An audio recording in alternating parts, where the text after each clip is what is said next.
2018 model John Deere 5310 4 wheel drive ട്രാക്ടറാണിത്.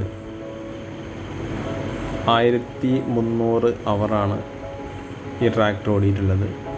Tamil Nadu ആണ് location. Front bumper, അതുപോലെ rain top, cultivator, 5 കൊഴു cultivator ഉണ്ട് ഇതിൻ്റെ കൂടെ. ഉദ്ദേശിക്കുന്ന വില 9 ലക്ഷം രൂപയാണ്. Power steering, dual clutch, oil break.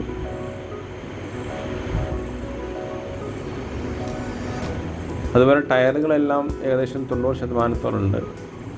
താല്പര്യമുള്ളവർ വിളിക്കുക. 99 40 585 166 9940 585 166. അതർ സ്റ്റേറ്റിൽ കൊണ്ടുപോകണമെന്നുണ്ടെങ്കിൽ NOC അവൈലബിൾ ആണ്. വീഡിയോ യൂസ്ഫുൾ ആണെങ്കിൽ ചാനൽ സബ്സ്ക്രൈബ് ചെയ്യുക. Okay, thank you.